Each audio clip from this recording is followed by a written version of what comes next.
శ్రీగురుభ్యో నమ. హరి ఓం. శృతిస్మృతిపురాణానామాలయం కరుణాలయం నమామి భగవత్పాద శంకరం లోకశంకరం. ఓం సహనావవతు సహనౌ భునక్తు సహ వీర్యంకరవావహై తేజస్వినావధీతమస్తు మా విద్విషావహై. ఓం శాంతి శాంతి శాంతి.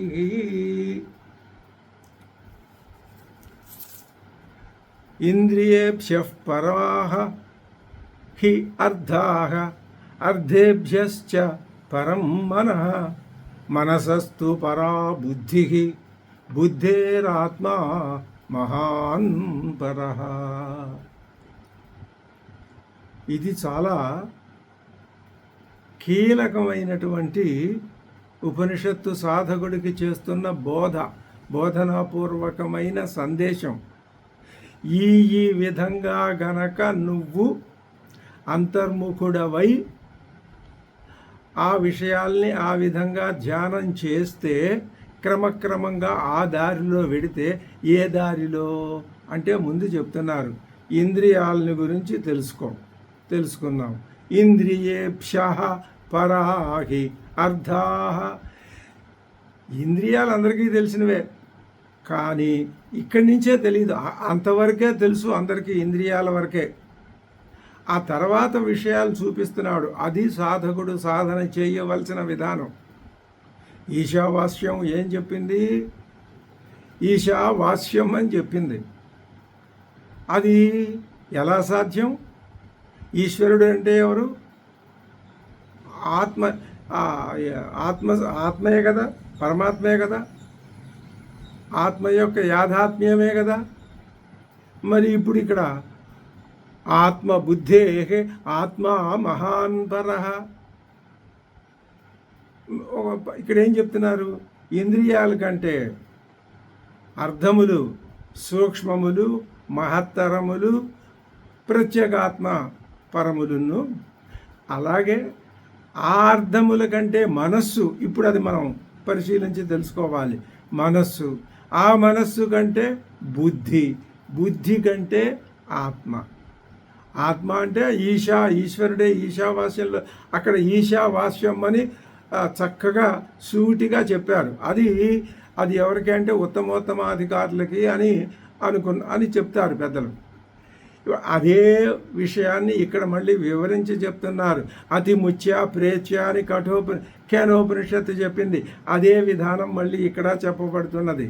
అయితే ఇక్కడ అలాంటి క్రియాపదాలు లేకుండా ఏం చేస్తున్నది అంటే, నీ యొక్క హృదయం అనే బుద్ధి అనే గుహ ఉంది కదా, ఆ గుహ యొక్క లోతుల్లోకి నువ్వే ఆ లోతుల్లోకి వెళ్ళటం అనేది కనుక నువ్వు అలవాటు చేసుకుంటే అది సాధన అవుతుంది అని చెప్పడం.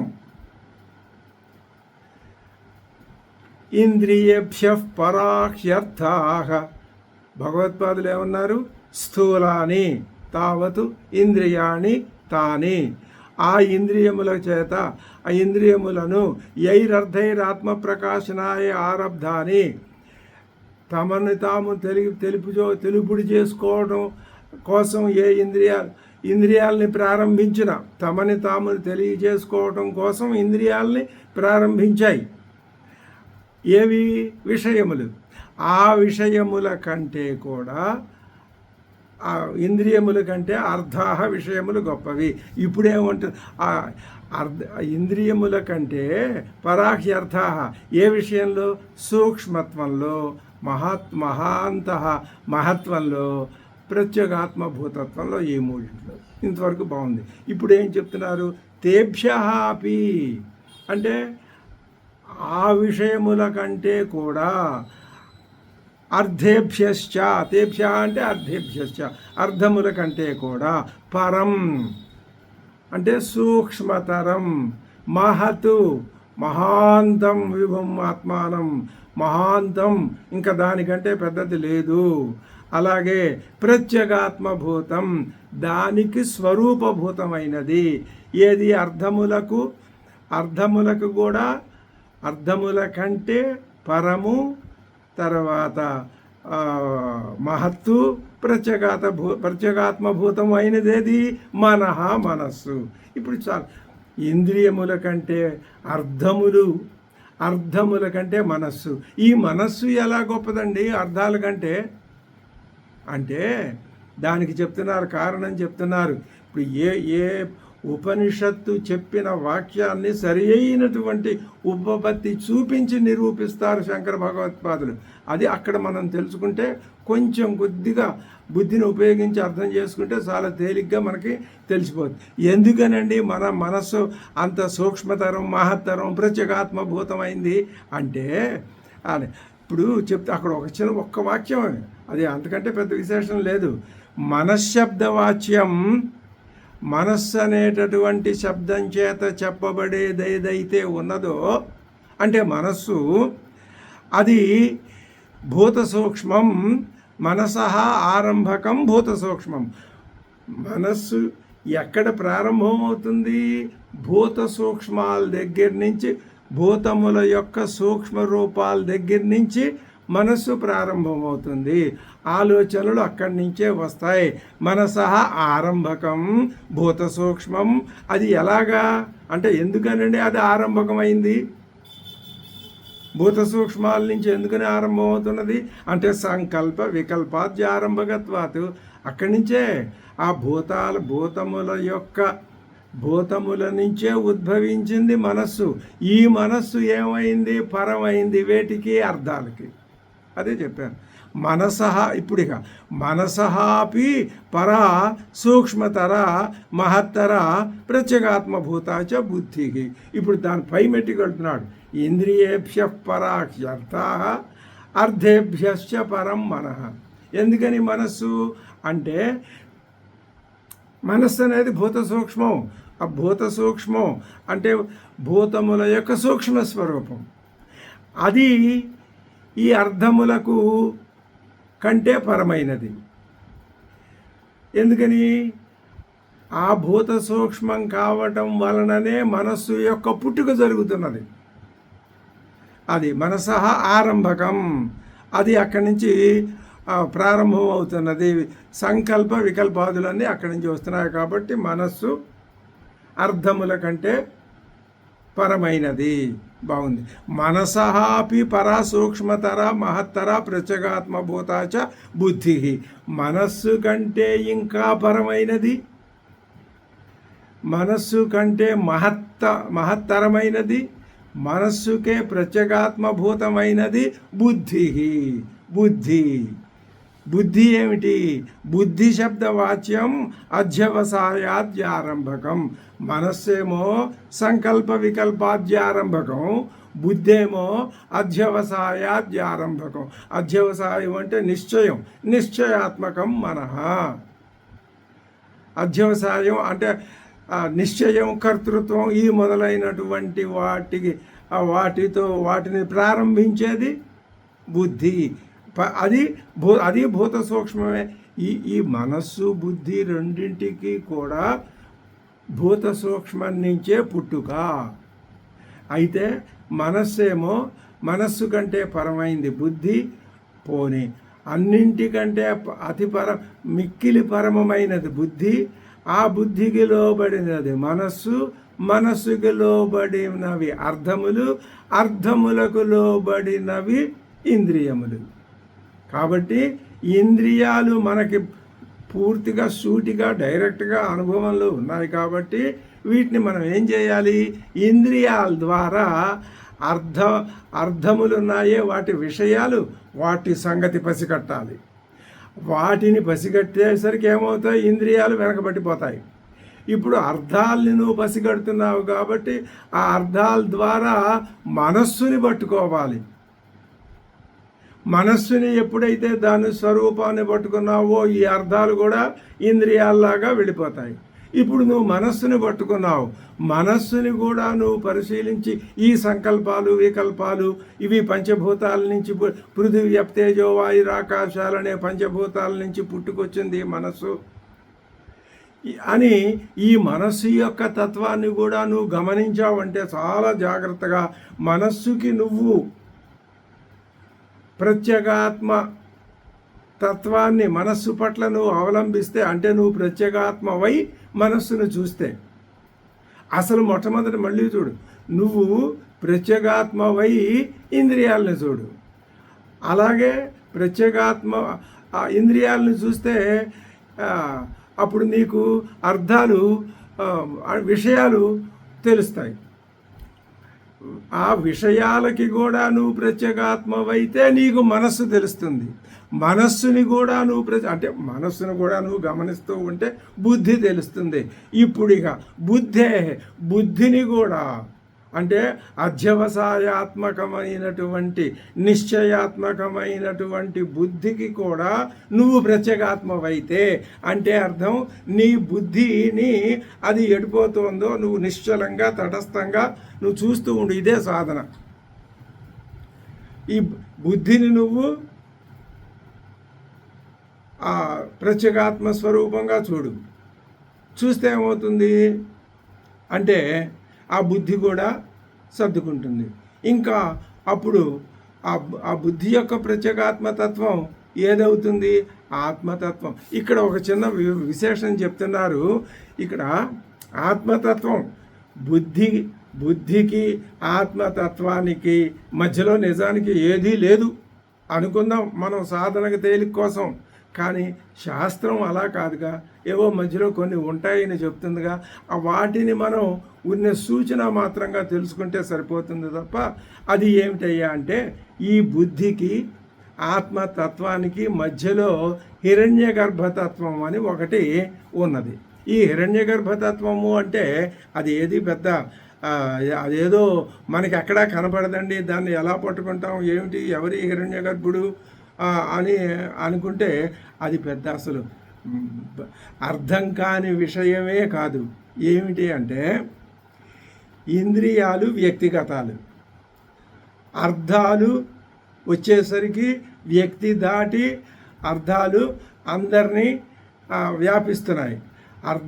అర్థాలను కూడా వ్యాపిస్తున్నది మనస్సును కూడా వ్యాపిస్తున్నది బుద్ధిని కూడా వ్యాపిస్తున్నది సమిష్టి ఏదైతే ఉందో అదే హిరణ్య గర్భతత్వం. ఆ హిరణ్య గర్భతత్వం దేని నుంచి పుట్టుకొచ్చిందో అదే పరమాత్మ తత్వం. మరి ఆ హిరణ్య గర్భతత్వం మనకి ఎక్కడ? ఇది శాస్త్రం నిరూపించింది. దాన్ని ఇక్కడ భగవత్పాదులు కూడా చెప్తున్నారు. ఏమని చెప్తున్నారు? బుద్ధే ఆత్మ సర్వప్రాణి బుద్ధీనాం ప్రత్యేగాత్మత్వాత్. ప్రత్యేగాత్మ బుద్ధి సర్వప్రాణి బుద్ధీనాం సమస్త ప్రాణి అంటే నేను ఒక్కడనే నా ఎదురుకుండా ఉన్న నువ్వు ఒక్కడవే కాదు, సమస్త ప్రాణికోటి. ఆ ప్రాణికోటి యొక్క సర్వప్రాణి బుద్ధులన్నింటికి ప్రత్యేగాత్మభూతమైనదేదో అది ఆత్మ మహాన్. అది అంతకంటే మహాంతమైనది ఏది లేదు. అది సర్వాతిశాయి మహత్వాది. అయితే ఆ ఆత్మ వ్యక్తమా అవ్యక్తమా అంటే ఆత్మ ఎప్పుడూ వ్యక్తంగానే ఉంది. నువ్వు దాన్ని ఆ తత్వాన్ని దాంతో నువ్వు ఐక్యం అయిపోతే అది నీ స్వరూపం అని గ్రహించి నువ్వు స్వరూపం అయిపోతే అప్పుడు అదే నువ్వే అదే అయిపోతావు. అదే ఆత్మసిద్ధి అంటే. ఇప్పుడు ఏం చెప్తున్నారు భగవత్పాదులు? అవ్యక్తాత్ యత్ ప్రథమం జాతం హైరణ్య గర్భతత్వం. ఇక్కడ సృష్టిని గురించి ఒక ముక్క చెప్తున్నారు. ఏమని? ఆత్మతత్వం ఉంది. ఆత్మతత్వం ఏమనుకో సదేవ సౌమ్యేదమగ్రాత్ ఆసీత్. నేను అనేకం అయిపోవాలి అనుకున్నది, సృష్టి చేయాలి అనుకున్నప్పుడు దాని నుంచి అది ఆ ఆత్మతత్వంలో ఏముందో మనకు తెలియదు. అదే అవ్యక్తం. అవ్యక్తం అంటే మనకి వ్యక్తం కావట్లేదు. ఆ అవ్యక్తం నుంచి యత్ ప్రథమం జాతం ఏదైతే మొట్టమొదట పుట్టిందో అది హైరణ్య గర్భతత్వం. అంటే ఏమిటనమాట? ఇప్పుడు ఓ పెద్ద వటవృక్షం ఉంది. అది చూసాం, మనం రోజు చూస్తున్నాం. అది ఎంత విశాలంగా ఉందో ఏమిటో దాని కథ, ఆ కొమ్మలు, మాను, కాండం ఇవన్నీ చూస్తున్నాం. ఇది చూసి ఇంత మహావృక్షం ఉంది కదా అని దాని విత్తనం తీసుకొని చూస్తే ఎంత ఉంది? ఇంతే ఉంది. చాలా చిన్న పరిమాణంలో ఉంది. అంటే ఇంత చిన్న పరిమాణంలో ఉన్నటువంటి మర్రి విత్తనంలో ఏదుంది? అంత పెద్ద విశాలమైన వ్యాపించిన వటవృక్షం అందులో ఉందా లేదా? అలాగే ఆత్మతత్వంలో ఈ సృష్టి అంతా ఉంది. అది అవ్యక్తాత్ ఏ దశలో ఉంది? అవ్యక్తమైన దశలో ఉంది. అది వ్యక్తం కావటం ప్రారంభమైంది. వెంటనే ఈ మానవుడు శరీరం ఉపాధి రాలా, మధ్యలో చాలా ఉన్నాయి. వాటన్నింటినీ వర్ణించాయి ఉపనిషత్తులు.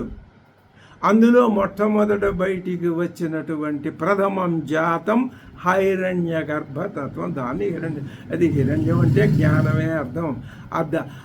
ఆ పుట్టిన తత్వంలో జ్ఞానమే ఉంది. జ్ఞానమే అలా కనపడుతోంది. ఈ మాట అందాం, పేచీ లేదు, ఎవరు దీన్ని కాదనే విషయం లేదు. ఆత్మతత్వం అంటే జ్ఞానమే. జ్ఞానమే వ్యక్తమైతే వ్యక్తం అవుదామని అనుకుంటే అదే జ్ఞానం. హైరణ్య గర్భతత్వం అంటే జ్ఞానమే అలా నీకు దర్శనమిస్తుంది, నీకు అనిపిస్తుంది అనుకో, తప్పలేదు. ఏమి ఆ హైరణ్య గర్భతత్వం అది ఎలా ఉంది? బోధ అబోధాత్మకం. ఇక్కడ చెప్పారు శంకర భగవద్.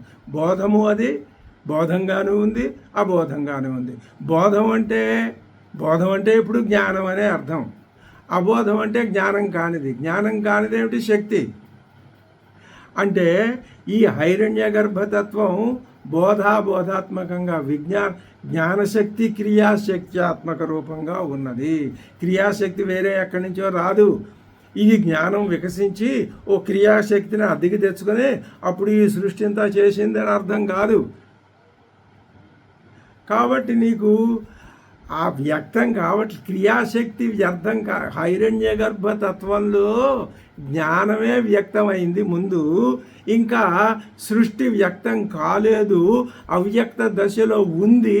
కాబట్టి అది బోధ అబోధం అటువంటి దశలో ఉన్నది అని భగవత్పాదులు చక్కగా వ్యాఖ్యానం చెప్పారు. అదుగో అది చెప్పాలి. ఆ మాట చెప్పకపోతే ఏమవుతుంది అంటే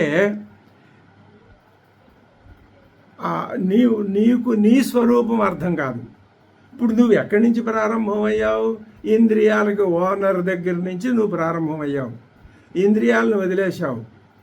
ఎవరి అధీనంలోకి వెళ్ళావు? విషయాల అధీనంలోకి వెళ్ళావు. విషయాలను వదిలేశావు. ఎవరి అధీనంలోకి వెళ్ళావు? మనస్సు అధీనంలోకి వెళ్ళావు. మనస్సుని వదిలేశావు. ఎవరి అధీనంలోకి వెళ్ళావు? బుద్ధి అధీనంలోకి వెళ్ళావు. బుద్ధిని వదిలేశావు. ఎవరి అధీనంలోకి వెళ్ళావు? హిరణ్య గర్భతత్వం అధీనంలోకి వెళ్ళావు. ఆ హిరణ్య గర్భతత్వాన్ని కూడా వదిలేశావు. అదే నీ స్వరూపం.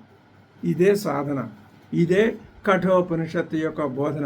ఇప్పుడు అస్థి ఇతి చైకే నాయం అస్థి ఇతి చైకే అని నచికేతుడు అడిగాడే, అస్థి ఉన్నదా లేదా? ఉన్నదని ఏ విధంగా నిరూపించిందో మనకి ఈ ఒక్క శ్లోకం అర్థమయ్యేటట్టు. ఉన్నదని దేన్ని నిరూపించింది? ఆత్మతత్వం. ఇప్పుడు ఈ బోధాబోధతత్వం అనే మాట అందుకే ఉపయోగించారు ఇక్కడ శంకర భగవత్పాదులు. ఇప్పుడు మనకు అర్థమవుతుంది. బోధాబోధం అంటే నీకు తెలిస్తేనే ఇదేది మరణం తర్వాత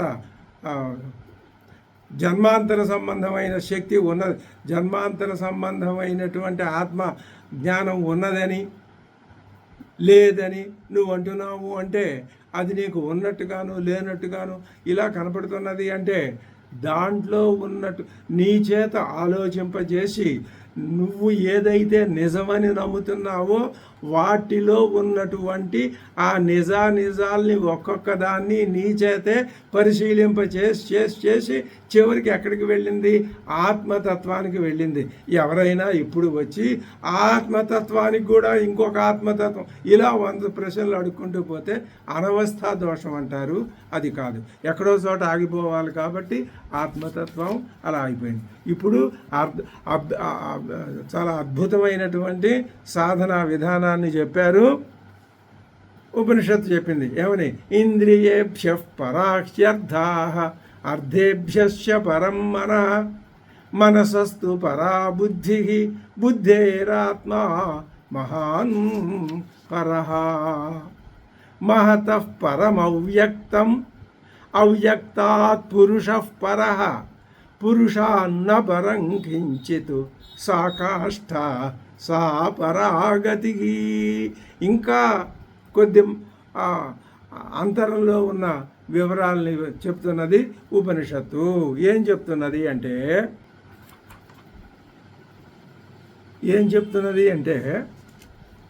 ఇప్పుడు ఇంద్రియేభ్య పరాహ్యర్థా అర్థేభ్యశ్చ పరం మనః మనసస్తు పరా బుద్ధిర్బుద్ధేరాత్మా మహాన్ పరః ఆత్మా మహానాత్మా పరః. ఈ మహాన్ అనే ఒక విశేషణం ఉంది, అది మనం గమనించాలి. బుద్ధి కంటే పరమైందేది? మహానాత్మ. మహానాత్మ అంటే అర్థం ఏం చెప్పారు? మహానాత్మ అంటే మహత్తత్వం అని అర్థం చెప్పారు భగవద్. మహానాత్మ అంటే మహత్తత్వం. ఇప్పుడు చూద్దాం. ఇప్పుడు ఈ మహత పరమ వ్యక్తం అనే శ్లోకంలోకి వెళ్లే ముందు దీన్ని ఇంకొకసారి పరిశీలిస్తే ఇంద్రియాల కంటే పరమైనవి అర్థములు, అర్థం కంటే పరమైనది మనస్సు, మనస్సు కంటే పరమైనది బుద్ధి, బుద్ధి కంటే పరమైనది మహత్తత్వం, ఆ మహత్తత్వం కంటే మహతః పరం అవ్యక్తం అవ్యక్తాత్ పురుషః పరః పురుషాన్నపరం కించిత్ సా కాష్ఠ సా పరాగతి. మహతః పరం అవ్యక్తం అవ్యక్తాత్ పురుషః పరః పురుషాన్నపరం కించిత్ సా కాష్ఠ సా పరాగతి. ఈ రెండు శ్లోకాలు ఒక యూనిట్. ఏ రెండు? ఇంద్రియేభ్య పరాహ్యర్థా అర్థేభ్యశ్చ పరం మనః మనసస్తు పరా బుద్ధి బుద్ధేరాత్మా మహాన్ పరః మహతః పరం అవ్యక్తం అవ్యక్తాత్ పురుషః పరః పురుషాన్న పరం కించిత్ సా కాష్ఠ సా పరాగతి. ఇక్కడ భగవత్పాదులు ఏం చెప్పారంటే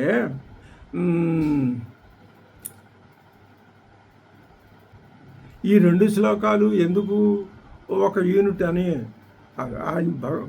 స్వామివారు ఏం చెప్తున్నారు? అత్రహి ఇంద్రియేభ్య ఆరభ్య ఇంద్రియేభ్య పరాహ్యర్థా అని ఇంద్రియాలతో మొదలుపెట్టి సూక్ష్మత్వాది పరిసమాప్తి, ఇంద్రియాల కంటే సూక్ష్మమైంది, దానికంటే సూక్ష్మం, దానికంటే అని చెప్పి ఆ సూక్ష్మం యొక్క పరిసమాప్తి ఎక్కడ పరిసమాప్తికి చేశారు. ఇంకా అంతకంటే సూక్ష్మం లేదన్న స్థితికి తీసుకువెళ్ళారు. అతః ఏవచ అందువలననే గంతॄణాం సర్వగతిమతాం సంసారిణాం పరా ప్రకృతి పరా ప్రకృష్ట గతి. మనమంతా సంసారులు గతిమతాం గతి గలవాళ్ళం. మనం చేసేది గతే. ఎక్కడ గతి లేదండి, నేను కూర్చున్నాను, ఆయన పడుకున్నాడు, అక్కడ పడుకున్నప్పుడు గతి ఎక్కడుంది, కూర్చున్నప్పుడు గతి ఎక్కడుంది, వాడు నిద్రపోతున్నప్పుడు గతి ఎక్కడుంది. మీరు ఈ జనం అంతా గతిమంతులు అంటారేమిటి? కుదరదు అలాగంటే అది కాదు నాయన. ఈ మానవ జాతి ఇప్పుడు ఒక తీసుకుందాం, ఒక స్కేల్ మీద, లేకపోతే కొంత దూరం ఇక్కడ ఒక బిందువు పెట్టు, అక్కడ ఒక బిందువు పెట్టు. ఇది స్టార్టింగు, అదేమో ఫైనల్ అనుకుందాం. ఊరినే ఇదంతా నిజం కాదు, తెలుసుకోవటం కోసం. ఈ స్టార్టింగ్ బిందువు దగ్గర ప్రారంభమయ్యి ఇప్పుడు ఇది ఎక్కడికి వెళ్ళాలి? ఆ ఫైనల్ బిందువు దగ్గరికి. అలాగే పరమాత్మలో నుంచి వచ్చినటువంటి ఈ ప్రాణికోటి ఎక్కడికి పోదు. ఎక్కడికి పోవాలి? మళ్ళీ ఆ పరమాత్మలోకే పోవాలి. ఇది అద్భుతమైన విషయం. ఎక్కడి నుంచి వచ్చింది? పరమాత్మలో నుంచే వచ్చింది. మళ్ళీ ఎక్కడికి వెళ్ళాలి? పరమాత్మ. ఇది గతిమత్వం అంటే. వెడుతోంది, అది మనకు కనపడదు. దాన్ని మనం తెలుసుకోవాలి. అదే చెప్తున్నారు కదా, అతశ్చ గంతॄణాం సర్వగతిమతాం సంసారిణాం సంసారులు ఎవరండి? గంతలు వీళ్ళే. గంత అంటే వెళ్ళేవాడు. వాళ్ళు సర్వగతిమతాం, అన్ని సర్వ సమస్తమైన అంటే సంపూర్ణమైన గతి కలవాళ్ళు. అసలు ఈ మానవజాతి వెడుతోంది, మనకు తెలియట్లేదు. అది మనం భావించాలి. ఎక్కడికి వెడుతోంది, ఎక్కడికి వెళ్ళాలో అక్కడికి. మనం ముందెందుకంటే వెళ్ళటం, అందరితో పాటే వెళదాం, అలా కాదు. అది కాదు కదా. మొత్తం మీద ఎప్పటికైనా సరే ఒక ఏదో సమయానికి ఇదంతా అందులో వెళ్ళవలసిందే. అది సంసారిణం పరాగతి. పరాగతి అంటే అది. యద్గత్వా నివర్తంతే, ఎక్కడికి వెళ్ళి మళ్ళీ తిరిగి రారో అది పరాగతి. ఇప్పుడు సా కాష్ఠ సా పరాగతికి, ఈ 2 శ్లోకాలు ఎక్కడ మొదలైంది? ఇంద్రియేభ్యతో మొదలయ్యి పరాగతితో ఈ రెండో శ్లోకం అంతమైంది. అంటే ఈ మన సాధన ఎంత, ఇప్పుడు అక్కడున్న శాస్త్రం, ఆ జటిలమైన విషయాలు అవన్నీ అలా ఉంచి మనకి ఎంతసేపు కావలసింది మనం ఏ విధంగా నిధిధ్యాసన చేసి సాధన చేసుకోవాలి. ఇందులో సాధనా మార్గం స్పష్టంగా కనబడుతోంది. అది ఎలా కనపడుతోంది అంటే ఆ సాధనా మార్గం ఇంద్రియాలతో ప్రారంభించి పరాగతి వరకు వ్యాపించి ఉన్నది అని చెప్పారు అని చెప్తున్నారు. సరే, ఇప్పుడు ముందేం చెప్పారు? ఇంద్రియాల కంటే అర్థాలు, అర్థాల కంటే మనస్సు, మనస్సు కంటే బుద్ధి, బుద్ధి కంటే మహత్తత్వం, మహత్తత్వం కంటే అపి పరం, మహత్తు కంటే పరమైనది. దాన్ని కూడా వ్యాపించి, ఇంద్రియాలని వ్యాపించినవి ఇలా చెప్దాం. ఇంద్రియాలని వ్యాపించినవి అర్థాలు, అర్థాలని వ్యాపించింది మనస్సు, మనస్సుని వ్యాపించింది బుద్ధి, బుద్ధిని వ్యాపించింది మహత్తత్వం. మహత్తత్వంలో బుద్ధి ఉంది, బుద్ధిలో మనస్సు ఉంది, మనస్సులో అర్థాలు ఉన్నాయి, అర్థాల్లో ఇంద్రియాలు ఉన్నాయి. ఇలాగా ఇది ఈ భావన మనకి సాధనకు ఇదే సాధన తప్ప ఈ దృష్టి లేకపోతే అసలు అద్వైతం మనకి రాదు, అర్థం కాదు. అంటే ఇంద్రియాల దగ్గర నుంచి ఎక్కడికి వెళ్తున్నాం? ద్వైతంలో నుంచి అద్వైతంలోకి వెళుతున్నామండి. ఇదే ప్రయాణం. మహతః అపి పరం సూక్ష్మతరం, ఈ 3 వదిలిపెట్టరు. పరము, సూక్ష్మతరము, సర్వమహత్తరము. సూక్ష్మం, మహత్వం, మహత్తరం, సూక్ష్మం, మహత్తరం, ప్రత్యేగాత్మభూతం. ప్రతిదానిగా చెప్పుకొచ్చారు కదా. ఇక్కడ మహత్తు కంటే ఏది, మహత్తుకి ప్రత్యేగాత్మభూతం ఏది అంటే అవ్యక్తం. అవ్యక్తం అంటే ఏదో మళ్ళీ కొత్త మాట వచ్చిందే, కొత్త మాట ఏం కాదు. అవ్యక్తం అంటే వ్యక్తము కాని స్థితిలో ఉన్నది. వ్యక్తమైతే ఇదిగో జగత్తు, ఇంద్రియాలు. ఈ జగత్తు వ్యక్తమైంది, ఇది అవ్యక్తం అయితే ఎక్కడుంటుంది? ఆ మహత్తుకి అతీతంగా ఉంటుంది. ఎక్కడ? పరమాత్మలోనే ఉంటుంది. ఇదంతా మధ్యలో ఇన్ని మెట్లు, కానీ ఒకటే మెట్టుగా కూడా మనం అనుకోవచ్చు. నేను నా ఈ మధ్యలో అన్ని అంతర్భూతాలు అయిపోయిన నా ఆత్మ, అలా చెప్పు. సర్వమహత్తరంచ అవ్యక్తం సర్వస్య జగతః బీజభూతం. ఇప్పుడు భగవత్పాదులు, మహానుభావులు ఆయన వర్ణిస్తున్నాడు. అవ్యక్తంగా, అవ్యక్తం అంటే ఏమిటో, ఎలా ఉంటుందో చూపిస్తున్నారు స్వామివారు. చూడండి, సర్వస్య జగతః బీజం. ఈ జగత్తుకంతటికి బీజం ఎక్కడుంది? అవ్యక్తం రూపంలో మహత్తును కూడా తనలో పెట్టుకొని ఉన్నది. అది అవ్యక్తంలో ఉన్నది బీజభూతం. అవ్యాకృత నామ రూప సతత్వం. ఇంకా ఇప్పుడు ఇదో వ్యక్తం అయితే నామ రూప కనిపిస్తున్నాయి. ఇది వ్యక్తం కాకపోతే నామమేది, రూపమేది? అసలు ఈ నామరూపాలే జగత్ అండి. ఇది అద్భుతంగా తర్వాత వస్తుంది, మనం తెలుసుకుందాం. అది పెట్టి కూర్చుంటే ఇప్పుడు దీంట్లోంచి బయటపడలేం. అవ్యాకృత నామరూప తత్వం, నామరూప సతత్వం. ఈ నామరూపాల యొక్క సతత్వం, సతత్వం అంటే అస్తిత్వం, ఉండటం. నామరూపాలు ఉండటం ఎక్కడున్నాయి? అవ్యాకృతంగా మహత్తత్వంలో, అవ్యక్త తత్వంలో ఉన్నాయి. అదే ఉన్నాయి అందులో. ఇంకా ఏమింటుంది అందులో? సర్వకార్యకారణ శక్తి సమాహార రూపం. సమాహారం, అన్నింటినీ కలిపి ఒక ముద్ద చేసింది. వేటిని కార్యాలని, కారణాలని.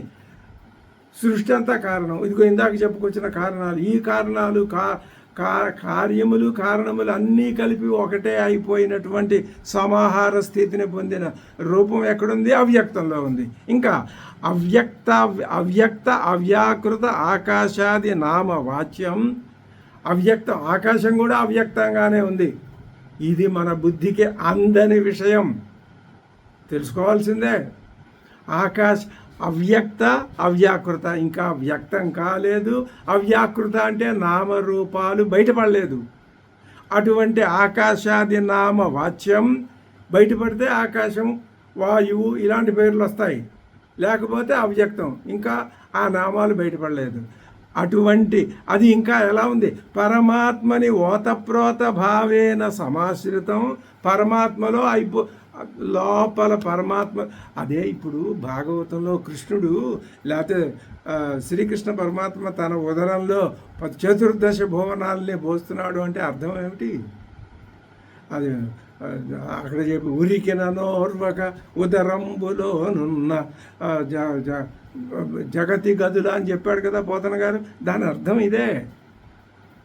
అంటే శ్రీకృష్ణుడు అనే ఒక మానవుడు, చిన్న బాలుడు, లేకపోతే ఆయన ఇది మన రథాన్ని నడుపుతున్నాడు అర్జునుడికి, ఆయన పొట్టలో ఇవన్నీ ఉన్నాయి. దాని సంకేతం అది. దాని అర్థం ఏమిటి అంటే ఇవన్నీ పరమాత్మ తత్వంలో ఉన్నాయి. ఆ పరమాత్మే ఇప్పుడు శ్రీకృష్ణ స్వామిగా మన ఎదుట కనపడుతున్నాడు.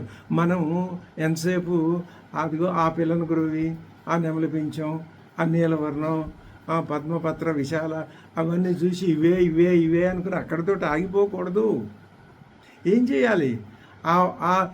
ఆ కృష్ణతత్వం దేని నుంచి వచ్చిందో కాదు, ఆ కృష్ణతత్వం ఎందుకు వచ్చింది, దేన్ని చెప్పడానికి వచ్చింది, అది నువ్వు గ్రహించు. అప్పుడు ఈ కృష్ణతత్వం కూడా. అందుకనే ఇందాక ఆ వైష్ణవం పదం అన్నప్పుడు ఇది వాసుదేవాఖ్య అని వ్యాపక తత్వం అని చెప్పారు కదా భగవత్పాదులు. అది చాలా అద్భుతమైన విషయం. ఆయన ఎంతో వివాదాల జోలికి వెళ్లకుండా చెప్పిన విషయం అది. సరే, ఇప్పుడు ఓతప్రోత భావేన పరమాత్మని సమాశ్రితం. పరమాత్మలో ఓతప్రోతంగా పడుగు పేకల్లాగా అంతా కలిసిపోయి, అలా కలిసిపోయి ఉన్నదాన్ని నువ్వు చూడలేవు. చూడగలవు ఎప్పుడు? నువ్వు అది అయిపోతే. నువ్వే అదే నువ్వు అంటే అదేంటంటే నేను ఎలా అవుతాను అలా అనుకోకూడదు. అది కాదు. ఆ ఓతప్రాత భావేన సమాశ్రితం వటకణికాయామివ వటవృక్ష శక్తి.